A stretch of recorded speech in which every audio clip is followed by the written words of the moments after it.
Hi guys, welcome to this vlog.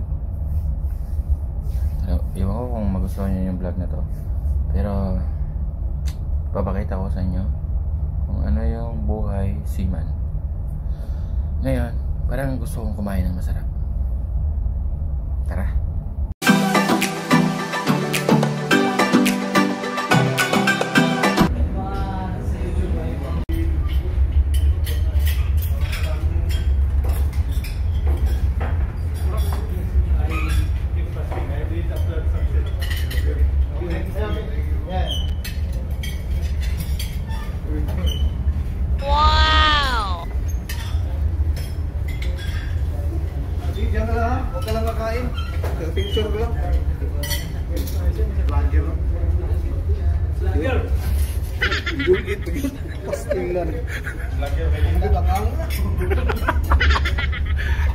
Kuya mo gini, saya istorya ketawa naman.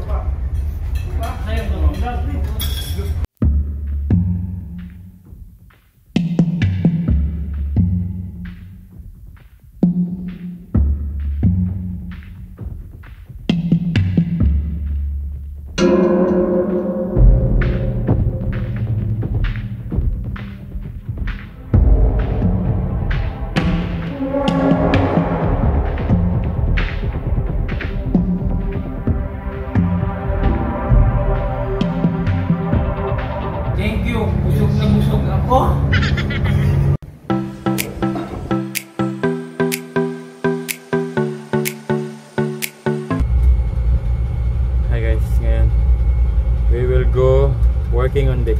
So, titingnan natin kung anong trabaho ng taga-deck. We will go or we will see what is deck doing. So, come on.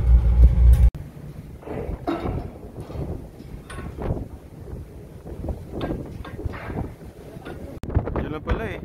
Sus! Paano sa'yo mo diskarte na inting?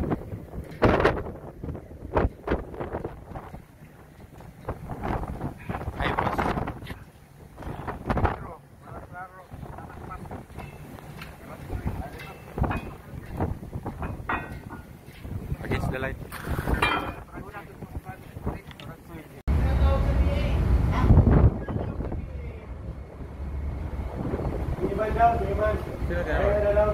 Ayos naman na. Sabihin malog na. Ay, against the light. Hirap yung buhay ano. Baby. Tingnan mo kahit mahalo no. Underway kami.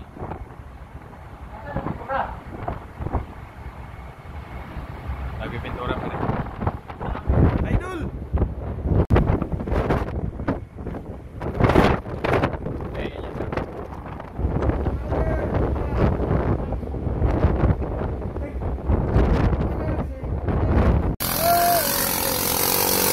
Saan yung mga nito? Ganito ba? Nakabutang. Semukan ko, sorry kayo. Ano raman di ay? Ginoo ko. Sorry, happy man. Sorry. Now, we are go to engine room. Alright.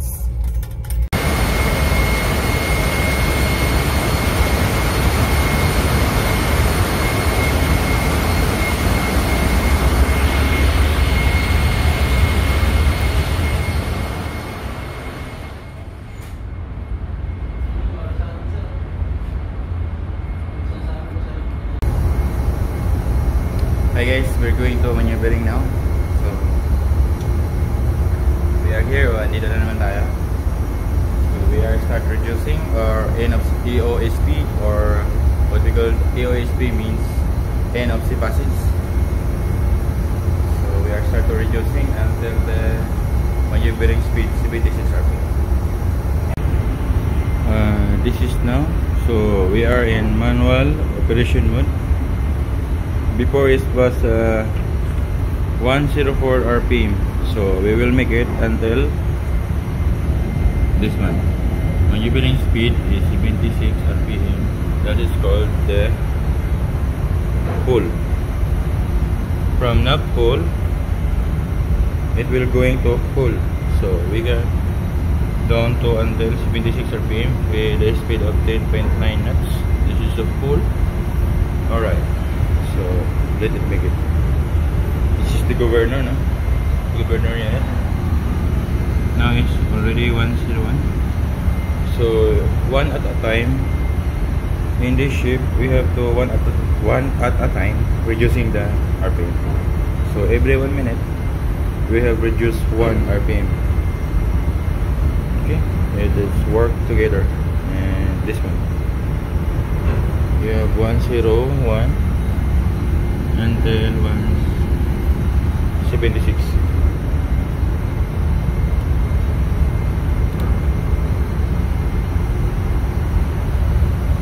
Already 100.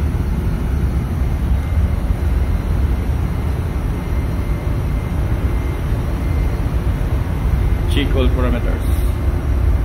There are parameters here like this one during maneuvering. This is the air.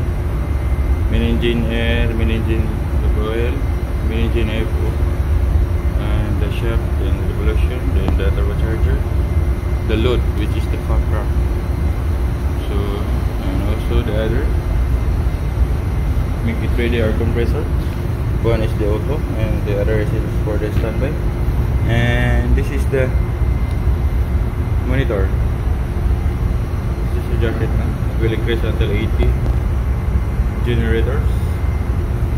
So you have to alert every maneuvering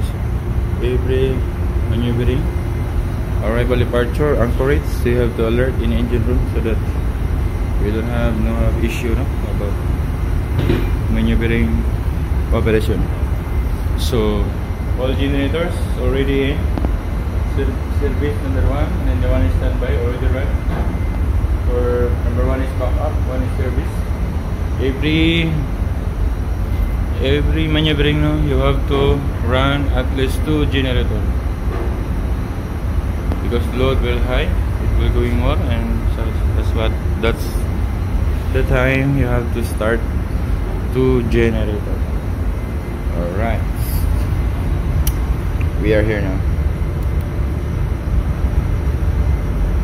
Start reducing 1 minute at a time, 1 at a time. 1 RPM at a time. So we are 99 until 76.